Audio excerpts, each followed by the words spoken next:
Francisca stood in front of her mirror once again, but this time, she was not confused. She wore a soft pink gown and packed a small bag. Inside the bag were a few clothes, toiletries, and some personal items. She had made up her mind. After talking to Helen, her friend, and hearing her mother's advice, she decided to give Oliver what he wanted. "I will not lose him," she said quietly. "He has waited long enough." Her hands shook a little, but she was stronger now.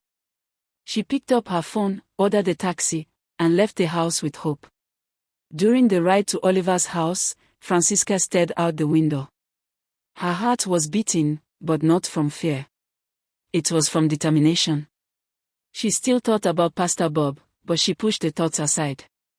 "I will not let that man ruin my life anymore," she said. She was ready to fight for her happiness. "Oliver is mine. I will tell him everything later. But first, I must make peace with him and give him what he has been asking for."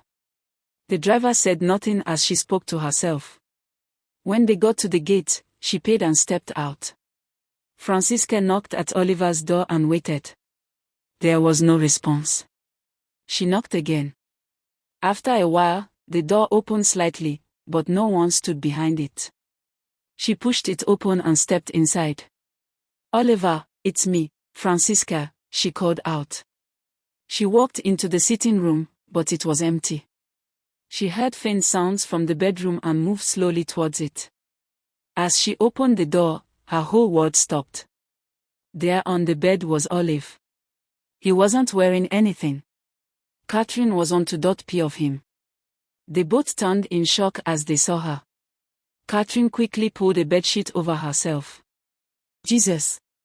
Francisca shouted. She stood frozen, unable to move. Her bag dropped from her hand. Oliver stood up, trying to cover himself.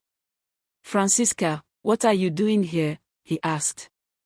"What am I doing here?" she screamed. "I should ask you that. What are you doing with Catherine?"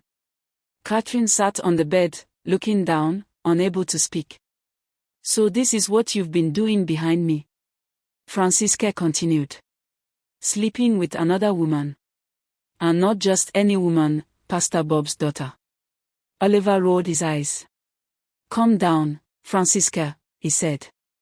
"You and I are no longer together. I made that clear." Francisca looked confused. "What do you mean we are no longer together?" she asked. "We were planning our wedding. I came to make peace. I came to give you what you've been asking for." Oliver shrugged. "It's too late. You had 5 years to make your decision. I waited and begged, but you kept saying no. Catherine is different. She knows how to make a man happy." Francisca turned to Catherine. You are supposed to be my pastor's daughter.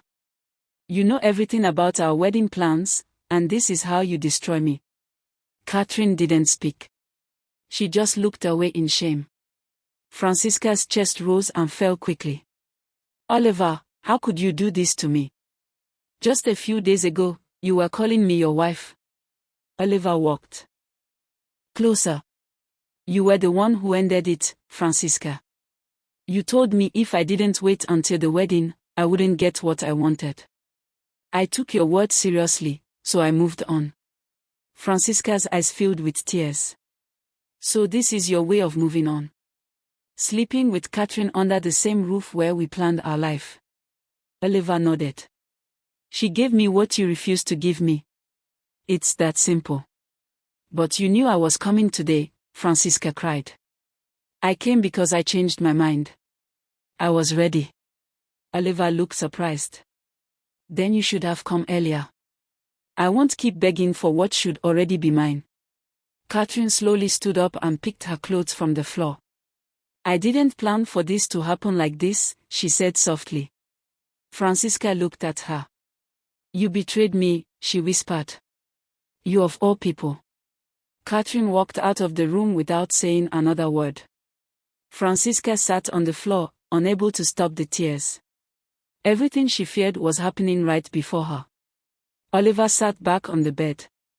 "Francisca, don't make this more painful than it already is. You're a good woman, but we just didn't work out. I found someone who understands me. That's life. Francisca looked at him with pain in her eyes. So, this is goodbye, she asked. Oliver nodded. Yes.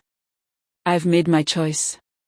Francisca stood up slowly, picked her bag, and walked to the door. She turned back one more time. I hope you find what you're looking for, she said.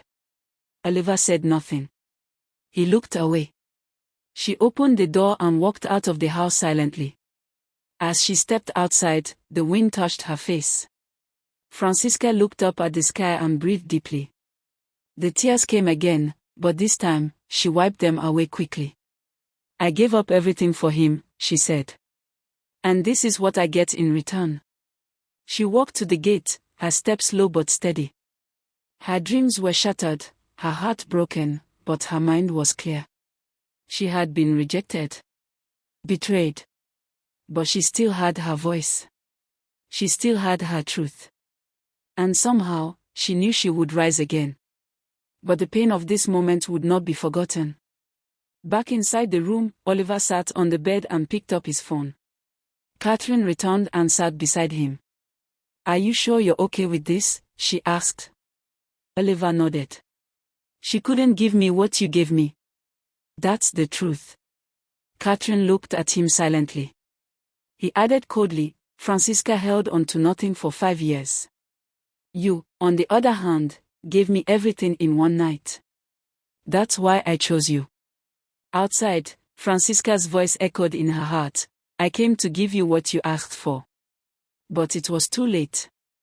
The door had closed on love. To be continued.